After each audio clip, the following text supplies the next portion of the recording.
কেন্দ্রীয় সরকার আপনাদেরকে দিয়েছে 1 টাকাও দেয় নাই। আপনাদের কাছ থেকে কিন্তু কেন্দ্রীয় সরকার মাটি কাটে নিছে, আপনারা মাথার ঘাম পায়ে ফেলছেন, মাটি কাটছেন, কিন্তু আপনাদের প্রাপ্য টাকা কিষাণ ক্ষেত মজদুরের সভাপতি। আচ্ছা, আমার বাড়ি হচ্ছে তালেশ্বরগুড়িতে। তালেশ্বরগুড়ি, হ্যাঁ। তালেশ্বরগুড়ি কি হাই স্কুলটা না, মেচপাড়া চৌধুরী।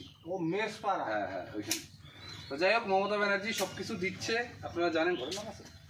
আচ্ছা আচ্ছা, ঘরের নাম আছে না? এবার 31শে ডিসেম্বর পর্যন্ত যদি কেন্দ্রীয় সরকার আপনাদেরকে ঘরের টাকা না দেয়, তাহলে মমতা ব্যানার্জি একটা প্রধান এবং উপপ্রধানের মাধ্যম দিয়ে একটা বার্তা পাঠিয়েছে, আমাদেরকে ঘর না দেয় তাহলে আমাদের দিদির সরকার, মমতা বন্দ্যোপাধ্যায়ের সরকার আমাদেরকে কিন্তু ঘর দিবে। ঠিক আছে? আপনার উপরে যা আছে ভাতা সবকিছু কিন্তু মমতা ব্যানার্জি কিন্তু দিচ্ছে, বুঝছে না? তাই না? 100 দিনের কাজের টাকাটা কে দিচ্ছে?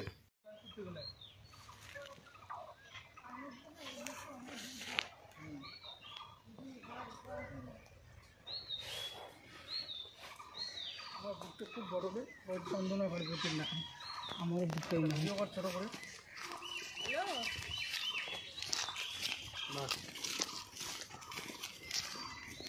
ছিল না।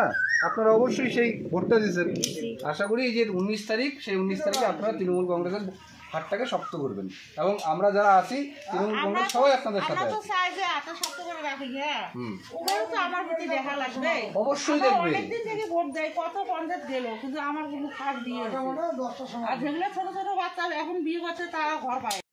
যে মমতা ব্যানার্জির হাতটাকে কিন্তু শক্ত করতে হবে, লক্ষ্মীর ভান্ডারের জন্য, আপনার ভাতার জন্য, তাই না, 100 দিনের কাজের টাকার জন্য, এবং এই যে ঘর আসবে এই ঘরটার জন্য মমতা ব্যানার্জির হাতটা যদি শক্ত না থাকে তাহলে আমরা কি করে ঘরটা পাবো, তাই না?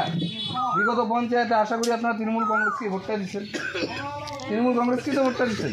যাই এই অঞ্চল, এই এলাকায় তৃণমূল কংগ্রেসটা কিছু কারণে হয়তো 2-1 ভোটে হেরে গেছে। ঠিক আছে, মমতা ব্যানার্জি জিতবে তো? ঠিক আছে, ভোট কিন্তু পাবে না সবাই।